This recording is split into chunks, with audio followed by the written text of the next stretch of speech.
Now we'll discuss the rights of the wife in Islam. Most of the other religions besides Islam, they consider the woman as an instrument of the devil. But the Quran refers to the woman as a muhsana. Muhsana in Arabic means a fortress against the devil. Because a pious woman who's on the straight path, she prevents the husband from deviating and going on the wrong track and keeps him on the Siratul Mustaqim. Therefore, she's called as muhsana, a fortress against the devil. The Quran in Surah Nisa, chapter number 4, verse number 21, refers to marriage, to nikah, as a sacred covenant. It's a sacred covenant, a sacred contract between the husband and wife. The Quran says in Surah Rum, chapter number 30, verse number 21, that we have created for you mates from amongst yourselves, so that you may live with them in tranquility. And He has put love and mercy between your hearts. The beloved Prophet Muhammad Sallallahu Alaihi Wasallam, he said, it's mentioned in Sahih Bukhari, volume number 7, in the book of Nikah, chapter number 3, hadith number 5066. The beloved Prophet said, "O young people, whoever has the means to get married should get married." The beloved Prophet also said, there is no monasticism in Islam. And the Prophet said, anyone who marries, he completes half his deen. Once during question answer time, there was a person who asked me, that does it mean that if I marry twice, will I complete my full deen? What did the Prophet mean when he said that marriage completes half your deen? Marriage prevents you from promiscuity, from fornication, from homosexuality. Only if you marry do you have an opportunity to be a husband or a wife. Only if you marry do you have an opportunity to be a father or mother, which are very important duties in Islam. So irrespective whether you marry once or twice, you only complete half your deen. In Islam, for a marriage to solemnize, taking the permission of both would-be husband and wife, the man and the woman, is equally important. The Quran says in Surah Nisa, chapter number 4, verse number 19, do not inherit the woman against their wishes.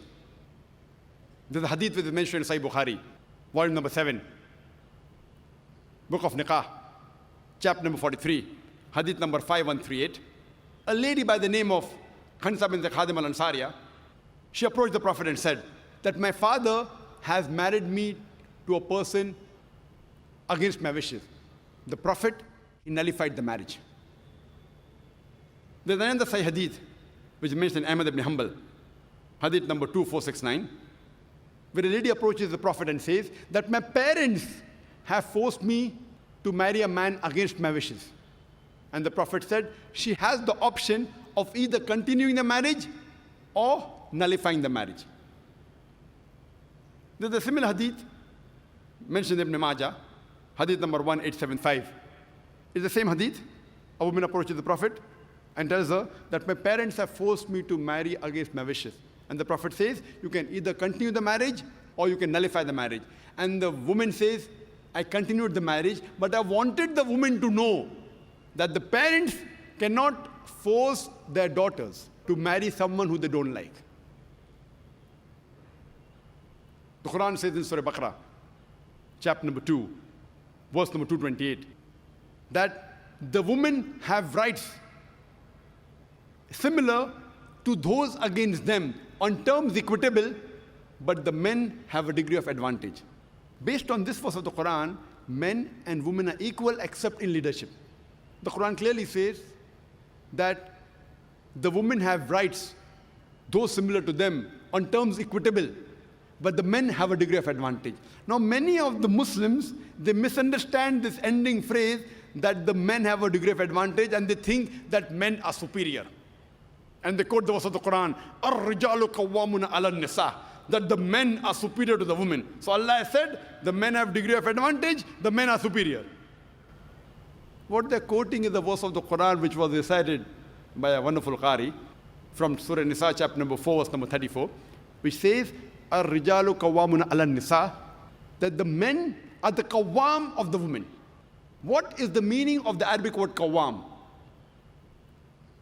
Qawwam comes from the root word aqama, which means to stand up for. How we have aqama before salah, we stand up for salah. So this Arabic word qawwam means the men have 1 degree of additional responsibility and 1 degree additional service towards the woman, not 1 degree of superiority to boss over the woman.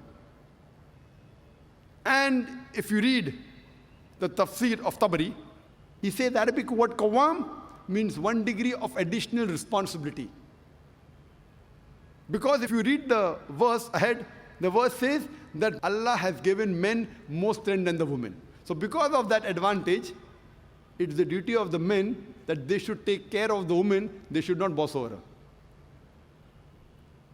Furthermore, Quran says in Surah Nisa, chapter number 4, verse number 19, that treat your wives with equity and kindness even if you dislike her. Means even if you don't like your wife, yet treat her with love and compassion. And treat her kindly, even if you dislike her. Even if you dislike her, treat her with kindness and compassion. And in Islam, we do not consider calling the women as housewives. Housewives. You know, housewife, if you analyze, means she's married to the house. In Islam, we don't consider our women, they're married to the house, to be called housewives. You know, in English we have, what is their profession? Housewife.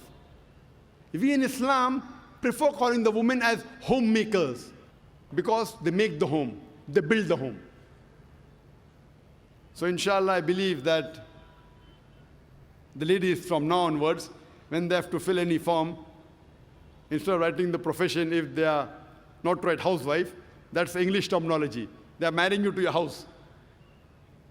Prefer mentioning homemaker, because the woman builds the home, they make the home. And in Islam, a woman is not married to a master to be treated like a slave. She is married to an equal, and the role is that of partnership. And Quran gives a very good phrase in Surah Baqarah, chapter number 2, verse number 187, where Almighty God says, Hunna libasul lakum wa antum libasul lahunna. That they are your garments and you are the garments. That means your wives are your garments and you are the garments of your wives. What is the role of garment? The role of the garments is to beautify, to conceal, to protect.